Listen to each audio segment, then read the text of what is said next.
respected country anymore. We're laughed at all over the world. They're laughing at us. And they hate what's happening. They hate seeing it. They love our country. They want it to come back. And we're going to do that. If you think about it, had the results of the election been different, that would be nice.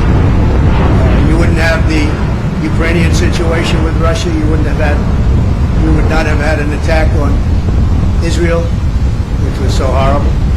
You would not have had inflation. You wouldn't have China talking about Taiwan. You wouldn't have any of the problems that we have today. And you certainly had a broke Iran, and now you have a very rich Iran. Iran was broke when I left. They had no money to give to Hamas. They had no money to give to Hezbollah. And now they have 200 billion.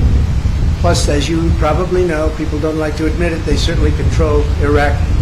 And Iraq has another 300 billion. So you have a very rich group of countries. And as you know, Iraq should have never happened. That was a balance against Iran, and we blew out the balance, and now Iran has essentially Iraq. And Iraq doesn't like saying that, but that's the way it is, and it's a shame. The world is in tremendous danger. We're in danger of possibly a World War III, and we have a man who's absolutely the worst president in the history of our country. He can't put two sentences together. He's not going to be able to negotiate with Putin or Xi or Kim Jong-un, North Korea. Not going to be able to negotiate with anybody. All he knows how to do is drop bombs all over the place, meaningless bombs, except they kill a lot of people. Cost a lot of money. Every time you see a bomb, it's another $1 million, and it actually sets us back. We have peace through strength. This should not be happening. The Middle East is blowing up. It's blowing up. And a lot of people are being killed, and it's so unnecessary. So I just say that in watching the Supreme Court today, I thought it's a very beautiful process. I hope that democracy in this country will continue, because right now we have a very, very tough situation with all of the radical left ideas, with the weaponization of politics. They weaponize it like it's never been weaponized before. It's totally illegal, but they do it anyway, and it has to stop. Every one of the court cases that I'm involved, every single one, civil, whether it's the attorney generals or the district attorneys. You look at Fani in Georgia. They had many meetings with the White House and with the DOJ. They went there, 8-hour meetings. That was all staged. That was a phony hoax. And now you look at it, and it is a phony hoax. And hopefully that case will be dismissed in short order. It's a disgrace to this country. But they work together with the Justice Department and the White House, and you're not supposed to do that. Every one of these cases you see comes out of the White House. It comes out of Biden. It's election interference, and it's really very sad. I thought the presentation today was a very good one. I think it was well received. I hope it was well received. You have millions of people that are out there wanting to vote, and they happen to want to vote for me or the Republican Party, or whatever you want to, however you want to phrase it. But I'm the one running, and we are leading in every poll. We're leading in the local polls, in the state polls, and we're leading in the swing state polls, and we're leading very big in the national polls. So it's been a very great honor. We love the country. I think the reason we have such big leads, frankly, is that they loved 4 years of us compared to the 3 years plus the 3 years that they've gone with Biden, where you have open borders, you have crime. Nobody's ever seen crime like this, what's happening. And now the crime is being committed, much of it by the migrants that have come in illegally to our country. I was wondering about that. I said, you know, a lot of these people come out of jails, they come out of mental institutions, they come out of places that you don't want to know about. We don't even know where they come from. We don't know who they are, where they are. They're being dumped in from mental institutions, from prisons and jails, and many terrorists are coming into our country. We're going to be paying a big price. They have to stop it. They have to close the border. By the way, the president can do it just by saying, I want the border closed. I closed the border. We have the safest border in the history of our country. Now we have the most unsafe border in the history of the world. There's never been a country with a border like this, not even a third world country. So we are, again, we're going out to Nevada right now. We'll be out there. Some of you are going to be out there with us. Otherwise, your colleagues will be. And hopefully we're going to have a big night. caucus tonight. We're going to have a very big night. We expect to have a very big night. The Virgin Islands, as you know, are also very much in play today, so we'll be hearing about them sometime during the day or later on in the evening. And it's an honor to have you at Mar-a-Lago. I hope you like it. It's worth a little more than $18 million. There's another case. He says it's worth $18 million. I said, which cabin are we talking about? But that's the kind of justice we have. When they say that to try and build up a case, that was a shame. But that gave up so much. When they said that, that gave up so much that Mar-a-Lago's worth $18 million. They had it appraised for, as you know, 50 to 100 times that amount. But we have a judge that's what he said. And he's supposed to be ruling on me. But who knows? Maybe he'll be fair. I doubt it, but maybe he'll be fair. So I want to thank everybody. And by the way, we proved that case 100%, 5 times over. That case is 100% proven, 5 times over. We've never seen anything like it. He just wouldn't dismiss it, no matter what. Shouldn't it be there? It should have been in the commercial division. Anyway, it's an honor to have you. I look forward to having you again, and I'll probably see you out in Nevada. Thank you very much. The U.S. Supreme Court is said to be broadly skeptical in early reporting about the effort to try and kick you off the ballot. Having said that, though, speak to the argument, legal and otherwise, that your detractors have made leading up to today.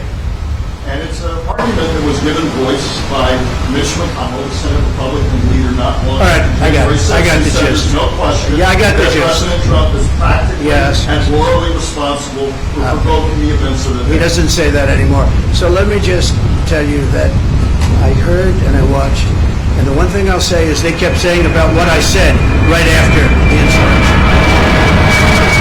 Because I think it was an insurrection caused by Nancy Pelosi. This was an insurrection, if it was an insurrection, which there were no guns, there were no anything except for the fact that they shot Ashley Babbitt.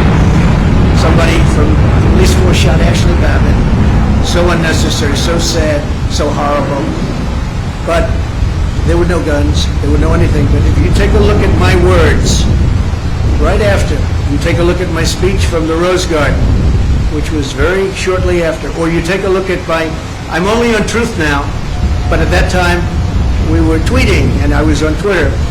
If you take a look at those 5 or 6 tweets, you will see very beautiful, very heartwarming statements. Go home, the police are doing their job, etc., etc. Beautiful statements. If you see my statement made in the Rose Garden, I think you have to watch that, because today they said the words of Trump. Now, if you take a look at the words of Democrats over the last period of time, look at Schumer's statement about the Supreme Court on the steps of the Supreme Court. He sounded like a mob boss. Take a look at any of them. Take a look at any.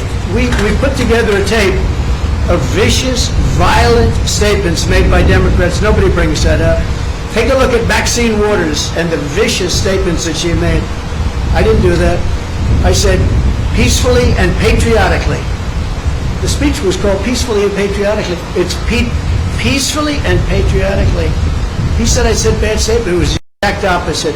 So I think you should take a look at the statements that I made before and after, and you'll see a whole different dialogue. Mr. President, you just mentioned Chinese President Xi. You said that you were going to impose 60% tariffs to get back in office. Can you explain your rationale there? We want to bring business back to the U.S. They're stealing our business. They're taking our business at levels that nobody's ever seen before. By doing that, we bring business back, manufacturing back to the United States, which I was doing. I took in hundreds of billions of dollars from China. No president had ever taken in 10 cents, not 10 cents. I took in hundreds of billions of dollars, and jobs were coming back. I was saving steel companies. Now they're blowing it. When I see U.S. steel being bought by Japan, what a sad thing that is to me. What a sad thing that is. So we want to bring jobs back. Very simple. Thank you. Do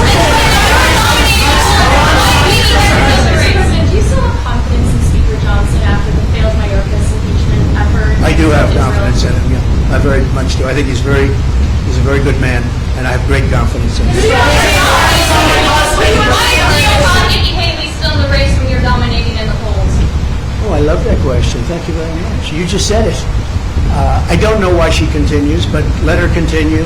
We have a big one coming up, as you know, in South Carolina. And the polls are indicating that we're through the roof on that one. We're leading by, I guess, 35%, 35 points. So I don't know. I think she hurts herself, but I think she hurts the party, and in a way hurts the country. But it seems to be dying. She did poorly in Iowa. She did very poorly in Iowa, actually. She came in third place. Ron DeSantis beat her, although you wouldn't know that if you listened to her speech. She did poorly in New Hampshire. She did poorly no matter where she went. I don't know how the results aren't in yet from the Virgin Islands, but I know she's playing it very hard. And in Nevada, she lost to no name. She had a no name, and she lost by, I guess, 40 points. So I don't know why she continues, but she's a, I don't really care if she continues. I think it's bad for the party. I think it's actually bad for her, too. Mr. President, thank you for having us on a Thank you. here. Given the battles over presidential immunity, I'm going to ask you all presidents as presidents immune from any legal consequences for any action they take during their term. Well, I can say presidential immunity, which we'll be talking about because that will be upcoming, is very, very important for a president. If a president doesn't have immunity, he really doesn't have a presidency. He can be told to do things that he would never do. He can do really bad things for our country. Presidential immunity is imperative. It's going to be very, very important. And I'd rather talk about that next week. But there is nothing more important to a presidency than immunity, because they have to be free to make decisions without saying, oh, if I do this or if I do that, as soon as I get out of office, we're going to be indicted, we're going to have trouble. And the other party will do that. I think we've seen that. They've done that. There's some very bad people. And you have an opposition party, and they will do things that are very bad. If you don't have immunity, you can be blackmailed. You can be, as a president, they'll say, if you don't do this, this, and this, we're going to indict you as soon as you leave office. You cannot allow a president to be out there without immunity. If they don't have immunity, you don't have a presidency. You lose all, you lose all form of free thought and good thought. And you probably weaken the presidency to a point that it was never supposed to be weakened. It would be a very bad thing for our country. We'll be talking about immunity in the coming weeks. How confident are you that you will be treated fairly by the Supreme Court justices? And how much of a time frame do you consider in order for it not to be relevant? Well, I'm a believer in our country, and I'm a believer in the Supreme Court. I listened today, and I thought our arguments were very, very strong.